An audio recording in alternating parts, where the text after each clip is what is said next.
برادران ملت اسلامیہ السلام علیکم ورحمۃ اللہ وبرکاتہ۔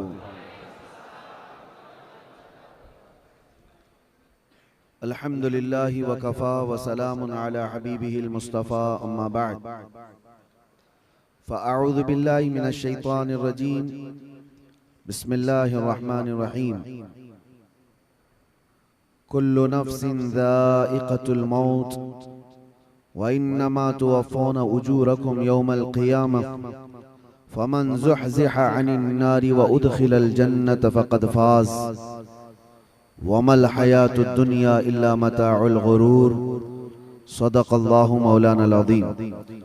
بارگاہ رسالت مواب صلی اللہ تعالی علیہ وسلم میں درود پاک کا ہدیہ پیش کریں۔ اللہم صلی علی سیدنا محمد معدن الجود والکرم وآلہ واصحابہ الکرام وابنہ الکریم وبارک وسلم صلاة دائمة سرمدا ابدا۔ کرسی صدارت پر جلوہ بار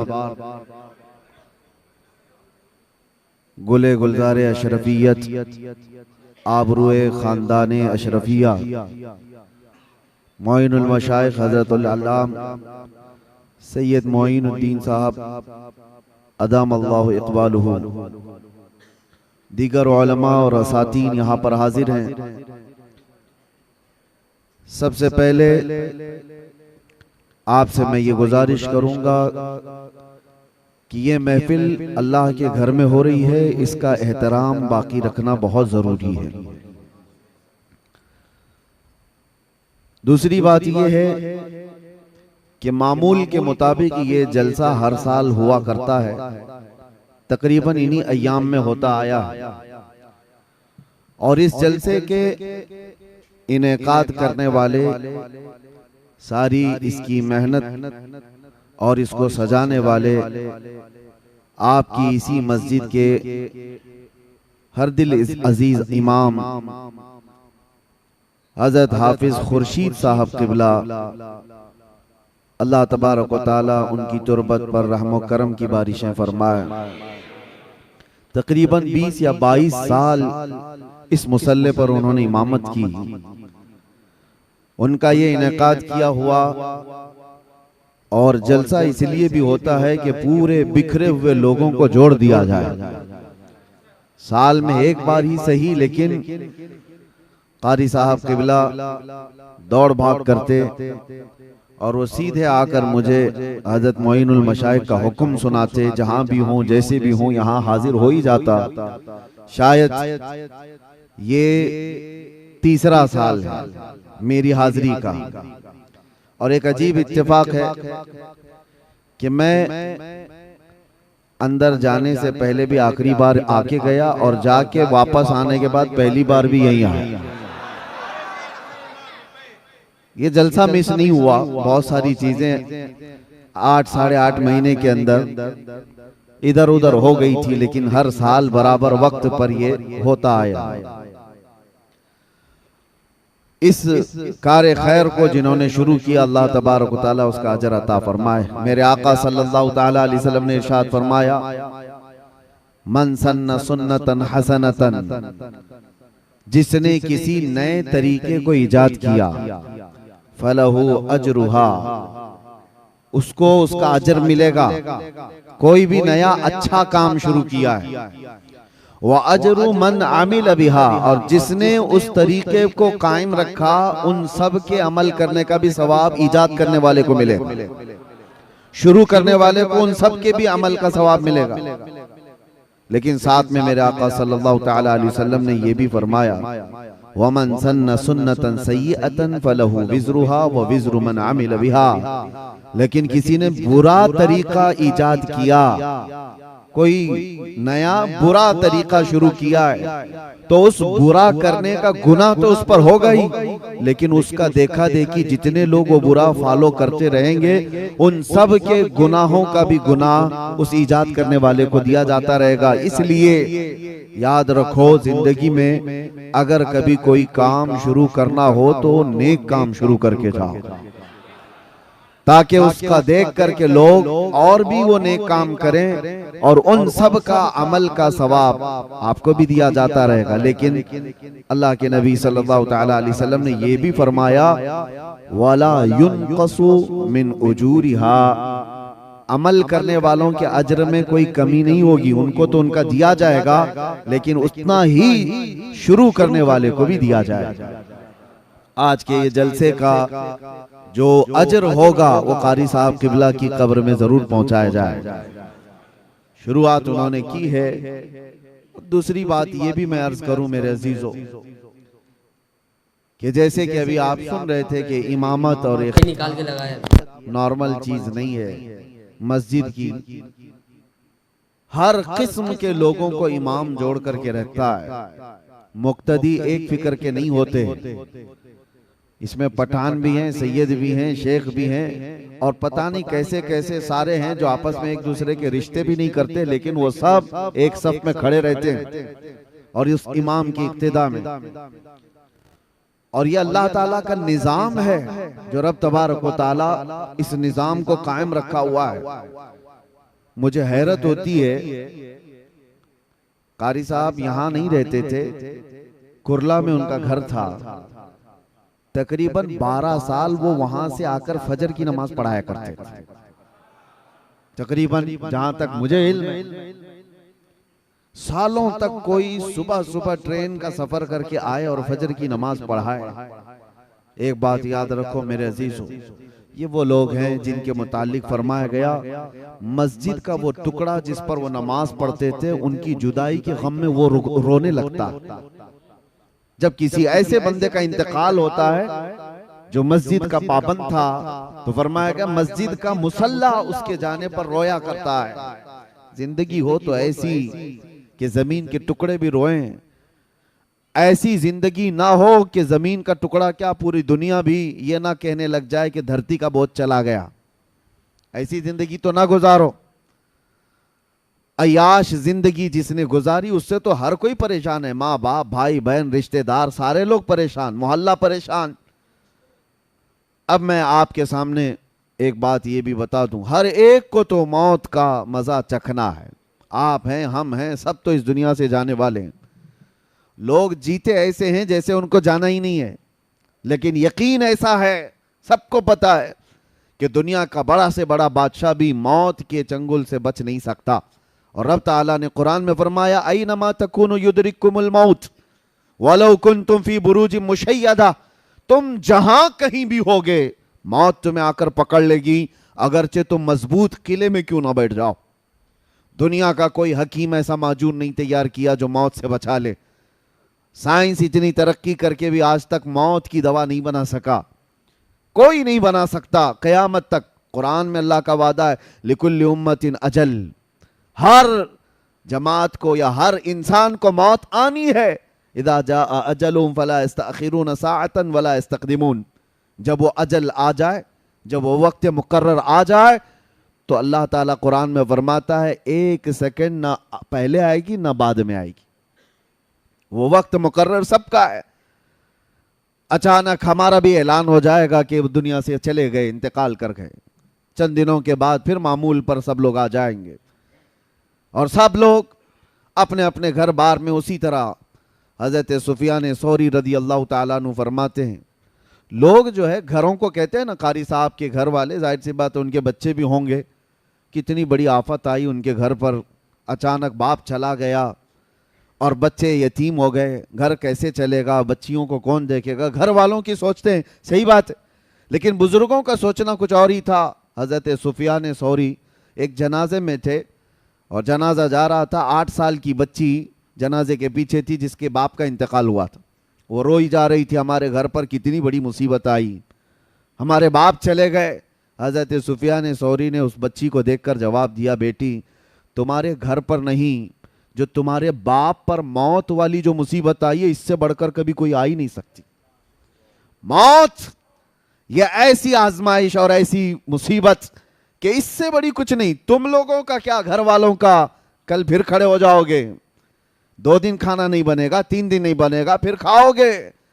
موت انسان کے لیے سب سے بڑی مصائب کی آزمائش کی، ایک ایسی بادشاہ کا نام ہے جس کے متعلق حضرت سفیان ثوری فرماتے ہیں کہ اپنے باپ سے پوچھو کہ کتنی بڑی مصیبت آئی، موت اس کو ہلکے میں مت لو، آسانی پہ مت لو۔ اور جب دفن کر کے آ گئے دوسرے دن وہ قبرستان گئے تھے، حضرت سفیان قبرستان گئے ہیں اور وہی بچی قبر کے پاس بیٹھی رو رہی ہے، اور کیا کہہ رہی تھی اپنے باپ سے کہ ابا جب آپ بیمار تھے تو بچھونے میں بچھا دیتی، اوڑھنے میں لا کے دیتی، آپ کو بھوک لگتی کھانے میں لاتی، دوائیاں میں پلاتی، کل کی رات کیسی گزری آپ کی؟ کون بستر پوچھا، کون اوڑھنا پوچھا، کون دوائیاں اور کون کھانے پوچھا؟ یہ اپنی بچی کے جذبات تھے جو اپنے باپ سے قبرستان میں قبر کے پاس بیٹھ کر کے وہ یوں مناجات کر رہی اپنے الفاظ سے۔ حضرت سفیان ثوری پیچھے سے سن رہے تھے، انہوں نے کہا بیٹی یہ پوچھ اپنے باپ سے، یہ مت پوچھ کہ بستر کون دیا، اوڑھنا کون دیا، دوائی کون دیا، کھانا کون دیا، یہ دنیا ختم ہو گئی۔ ان سے اب یہ پوچھ ہم نے جو کفن دیا تھا فرشتوں نے اسے باقی رکھا یا ختم کر دیا؟ یہ پوچھ ابھی کہ ہم نے نہلا کر کے بھیجا تھا، کہیں اس پر اللہ نے بچھو اور سانپ تو نہیں چھوڑ دی؟ ہم نے خوشبوئیں لگائی تھی، پیٹ کے پھٹنے کے بعد تعفن اور بدبوئیں تو نہیں پھیل گئی؟ یہ پوچھ اب مردے سے۔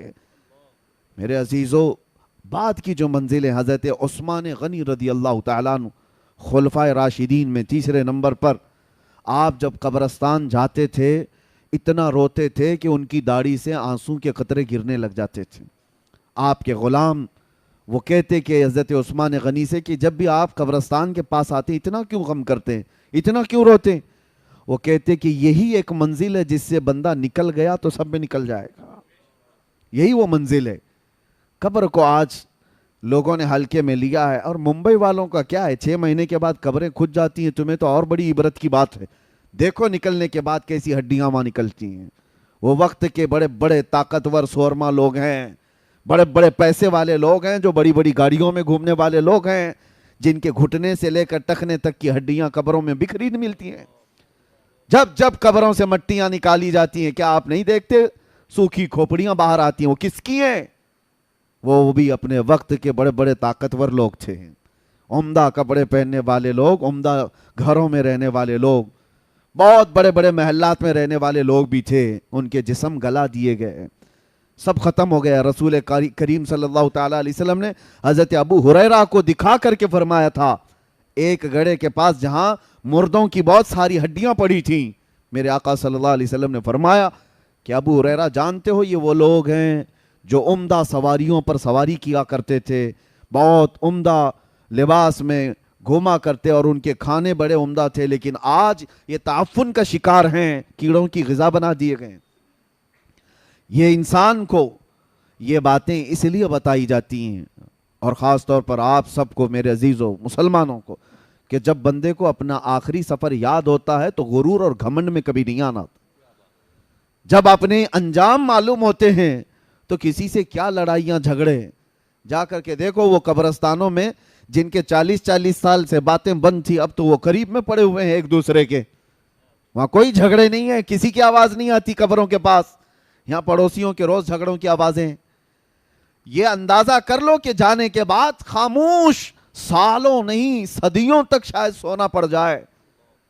تو یہاں پر ان گھروں میں جو حالات پیدا ہوئے ہیں ہمارے، حیرت کی بات ہے، ہم صفوں میں کھڑے ہوتے ہیں اور باہر جا کر ایک دوسرے کو سلام تک نہیں کرتے، ایک دوسرے کے مصافحے بھی ختم ہیں۔